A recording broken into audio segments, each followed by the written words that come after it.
1 मार्च 1977 को दिल्ली के famous boat club में रैली हो रही थी।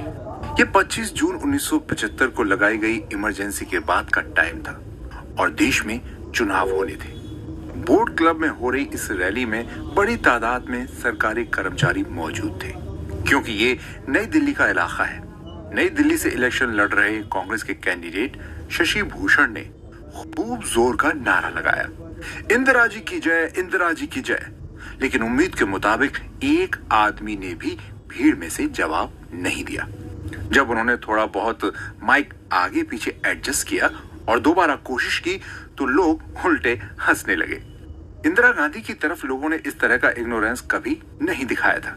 मौके पर स्टेज पर मौजूद कांग्रेसी हक्के बक्के रह गए। इंदिरा गांधी खुद भी हैरान थी। लेकिन मामला तो तब और खराब हो गया जब इंदिरा गांधी की स्पीच खत्म होने से पहले ही वहां बैठी पब्लिक उठकर जाने लगी। उन दिनों जिस तरह की पॉपुलैरिटी इंदिरा गांधी की हुआ करती थी, ऐसा होना बड़ी अजीब बात थी। लेकिन इमरजेंसी लगाने के चलते लोगों में कांग्रेस और इंदिरा गांधी के लिए बहुत गुस्सा था। 77 के चुनावों में माहौल कुछ ऐसा था कि मानो पब्लिक खुद इलेक्शन लड़ रही थी। पूरे देश में इंदिरा गांधी और कांग्रेस के खिलाफ जबरदस्त लहर थी। जनता पार्टी सबसे बड़ी पार्टी बनकर उभरी। मोरारजी देसाई प्राइम मिनिस्टर बने। दिल्ली ही नहीं बल्कि पूरे देश में कांग्रेस की जबरदस्त हार हुई थी। इलेक्शन के बाद कुछ ही दिनों में पंजाब में भी इलेक्शन होने थे। पंजाब को कांग्रेस का गढ़ माना जाता था, लेकिन पंजाब में अकाली दल और दूसरी पार्टियां भी मजबूत होने लगी थी। ऐसे में सवाल उठा कि अकालियों से निपटने के लिए क्या किया जाए। तो संजय गांधी और उनके खास लोगों ने ये प्लानिंग की कि अकाली दल के सामने कोई ऐसा आदमी उतारा जाए जो खुद सिख हो और संत जैसा दर्जा रखता हो, साथ में अच्छी फॉलोइंग भी लेकर चलता हो। लेकिन कईयों से मिलने के बाद जो नाम फाइनल हुआ वो था जरनैल सिंह भिंडरावाले का। कहते तो ये भी हैं कि उसका दिल्ली में बाकायदा इंटरव्यू भी लिया गया था और अपने ब्लंट एटीट्यूड के चलते ही वो पसंद भी किया गया था। 6 जून 1984 को ऑपरेशन ब्लू स्टार हुआ था। अमृत के फेमस स्वर्ण मंदिर में इंडियन आर्मी एंटर कर गई थी और वहां खालिस्तान नाम से अलग देश बनाने की डिमांड कर रहे आतंकवादियों और उनके चीफ जरनैल सिंह भिंडरावाले को मारकर पवित्र स्वर्ण मंदिर को आजाद करवाया था।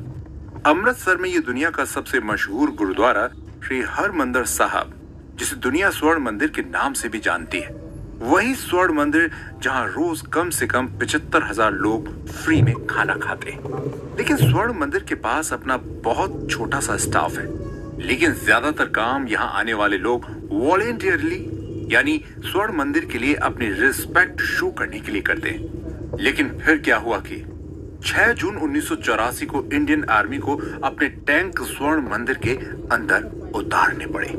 असल में ऑपरेशन ब्लू स्टार इसी जरनैल सिंह भिंडरावाले और उसके साथी आतंकवादियों के खिलाफ चलाया गया था। एक आर्मी ऑपरेशन था। लेकिन एक सवाल लोगों के दिमाग में रह रहकर आज भी उठता है कि जब कांग्रेस के टॉप लोगों ने जरनैल सिंह भिंडरावाले को एज अ पॉलिटिकल फिगर खड़ा किया था, तो फिर उसके खिलाफ ऑपरेशन ब्लू स्टार जैसा आर्मी एक्शन लेने की जरूरत क्यों आन पड़ी। असल में ऑपरेशन ब्लू स्टार इंडिया में बढ़ती खालिस्तानी मूवमेंट का रिजल्ट था। यूं तो ये मूवमेंट 40 और 50 के डेकेड में अपनी पीक पर पहुंच चुका था, लेकिन 70 और 80 के दशक में पंजाब के हालात कंट्रोल से बाहर हो गए थे। रह रहकर ऐसी खबरें भी आती थी कि हिमाचल, जम्मू कश्मीर और पंजाब के गुरुद्वारों में हथियार चलाने की ट्रेनिंग दी जा रही है। ऑफिशियल फैक्ट्स के अकॉर्डिंग इसमें करीब 492 लोग मारे गए थे। इंडियन आर्मी के 83 सैनिक भी शहीद हुए थे।